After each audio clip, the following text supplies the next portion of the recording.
There is a joke that is very easy to define the Jewish holidays. In the first stage, we were in danger. Someone wanted to kill us. Pharaoh, Haman, etc. In the second stage, Hashem saved us. In the third stage, we're still alive. Let's go to celebrate and go to eat. And this is, in the cynic way, just to understand exactly what is our approach should be in order to understand our festivals. Chagei Israel, the Jewish holidays, are not history lessons. Not trying to mention something that occurred in the past, but try to celebrate something that has been a lot of years ago. But in the profound way, we try to reveal the values that were created in the past and take these values in order to inspire our life, to shape our worldview. Our task every year is to see how those values are still relevant to our life, specifically in the modern time. And Hanukha is very interesting to see through all the Mekorot that there are values, but we need to reveal them. We need to find them, and the effect on Hanukha of us should not be only the donuts, sufganiyot, and the lighting candles, but something that when we finish the Hanukha, we say, okay, now we know exactly what our mission in our life. How can I express my Jewish identity in a good way that I couldn't do it before learning? And this was the thought behind Boker Shel Torah, that we need to open the books, we need to learn them in order to raise our look to the Chanukah. So I'd like to share with you a deep idea from Sefer Daniel and also Maharal Miprag. In book Daniel, there are two dreams. There are dream of Nebuchadnezzar, and there are also the dream of Daniel himself. Daniel solves the dream of Nebuchadnezzar, and also in his dream, he has a vision of 4 different animals. And for us, I would like to read paragraph number 3. After this, maybe here, this is the old translation. I'm going to want to read the third animal, and now another like leopard, which had upon the sides of it 4 wings of fire. The beast had also 4 heads, and dominion was given to it. So the third animal was the tiger. And the meaning of those animals, according to Chazal, that just mentioned it before, which were 4 empires that appears throughout the history. So the basic question is why the third animal, this is represented by Malchut Yavan, the Greek. Why specific from all the animals, specific the tiger, he was chosen to represent Malchut Yavan? So Maharal Miprag tried to give us a deep idea. Paragraph number 5. The empire, which is the next third, Daniel sees, is the leopard, because this empire corresponds to the third aspect within a man. For the third aspect is the sechel, the mind. That this empire contains wisdom and understanding, as well will explain at length. Which means that if you try to understand, to define Malchut Yavan, what was the uniqueness of this kingdom, is about sechel, it's about the wisdom, it's about the thriving to know much more than you know at this time. And you should understand what the Yevanim wanted from Am Yisrael. It says in the paragraph 6, 3 lines in the end, and this wisdom, which is upon everything, is not suitable to the nation, as it explained in the Midrash. So it says in the Midrash, her king and her leaders are in exile, Torah is no more. Now, the Maharal expand this idea about Am Yisrael. It's written in Masechet Beitzah that Israel azim shebaumot. Azut, fierceness, this attribute is also something that connected to Am Israel as well as to the Greeks. Someone who has azut is not only to require knowledge. A wise person is not someone that only has a bunch of ideas, bunch of knowledge, but this is a mental position of thriving to find more, to find out more, to discover, to shape. In the first step, you want to learn, but the second stage, you want to shape your life. You want actually to make a huge impact to all our reality. And Hayavanim, the Greeks, has this striving for change.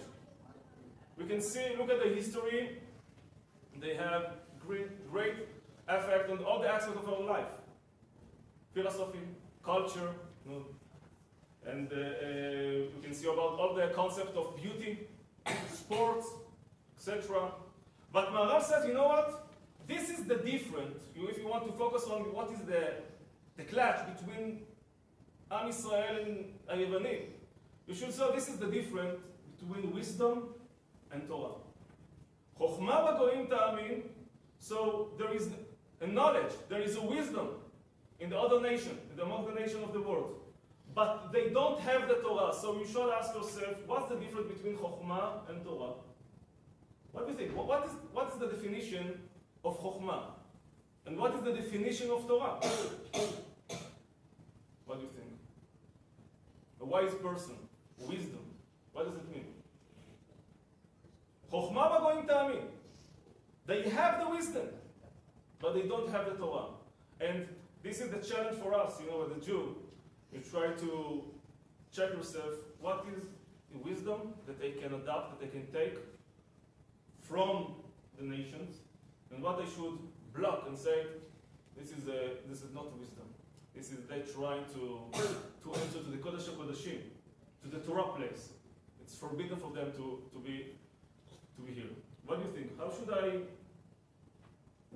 should I put the border?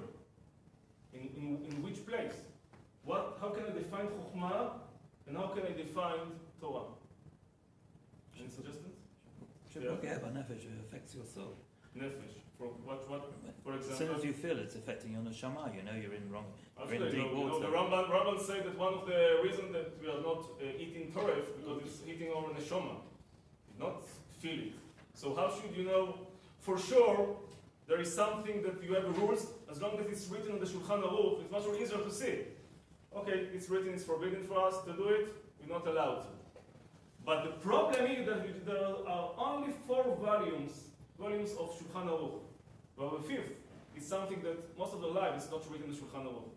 The task of a person is not to check himself exactly if he's allowed to do it or not. If there is a kosher, but it's not kosher according to Shulchan Aruch, but it's kosher about our perspective. Hanukha, this is the opportunity for us to clean the desk and to ask ourselves the basic question. What is wisdom that I can still use, I can shape my life according to these values of the nations, and what is not? I'm not allowed to put into my home. So, how should I define Torah? How should I define wisdom? And this is the problem. When we are lighting the candles, it's very nice, Chagawim, to see the lights, and because I said the Rabbi Rosa before that we don't allow to do melacha during the at least half hour, so you can speak with your kids, you can study Torah, you can sing together, you can for sure eat donuts, but you should consider those times, how should I transfer or teach my kids, next generation, they can have the ability to define exactly what they can shape their life, what they're not allowed to. This is the meaning of Hanukha. So, what do you think? What's the definition between wisdom and Torah? Yeah. I think the difference is with Greece, it's Chokhmah. With Yiddish people, it's Chokhmah plus. which is the Torah. The Torah gives that extra dimension that the Chokhmah of non-Jews don't have. So with the Torah, it adds the extra dimension that will enhance the Chokhmah to get to where it's... Give me an example. For example, what's something that today we can use because it's still wisdom, but there is something that we're not allowed to.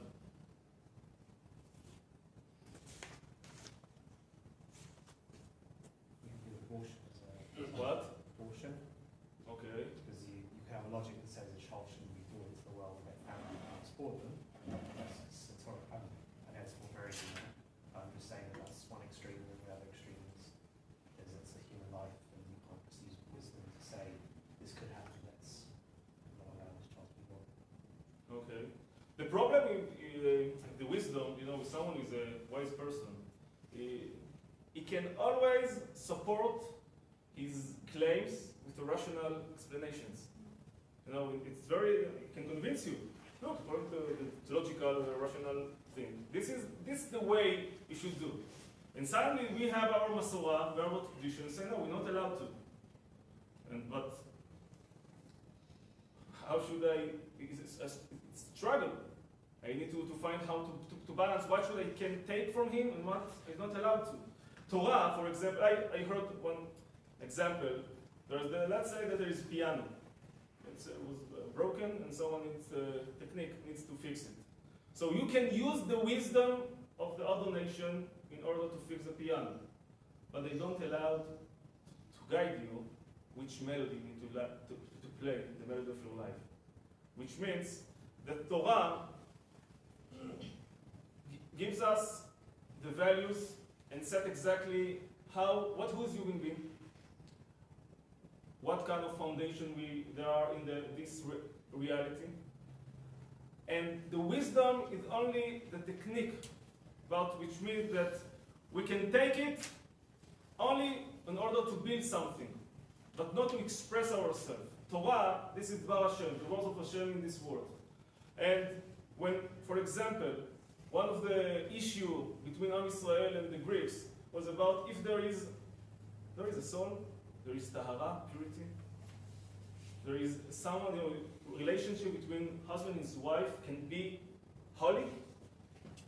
Why they commented that every kala, the first time before she's going to her husband, she needs to sleep with the hagmon, with commander. Don't say human beings only body. You try to express a divine presence in your life. It's nonsense. This is the reason that the obligation, the mitzvah of Hanukha, Hanukha mitzvah ner ishu veito, which means the Hanukha will express the tahara of the Jewish family. This was one of the issues that the Greeks fight against. Fight against them. Now, says the Maharal on paragraph number 7.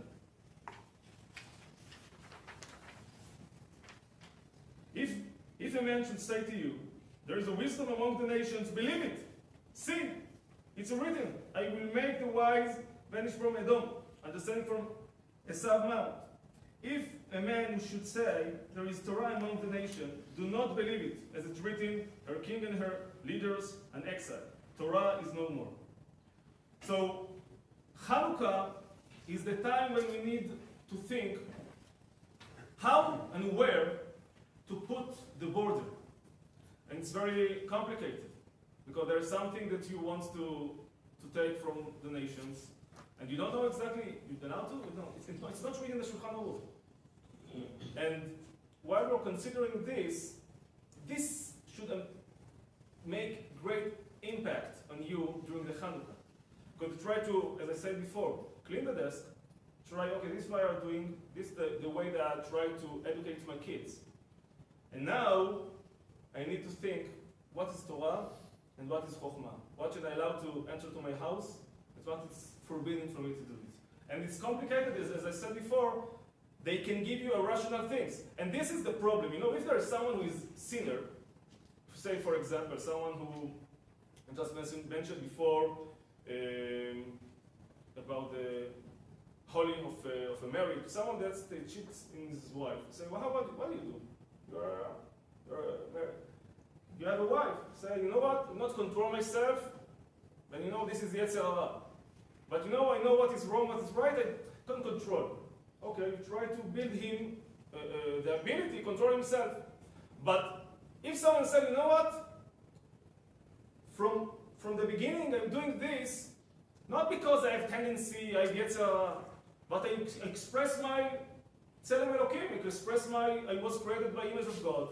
And he start to give you a lot of rational explanations why it's so important to express your love to other women, etc. So when someone tries to support his deeds with rational explanations, whatever, just one example, it's very hard.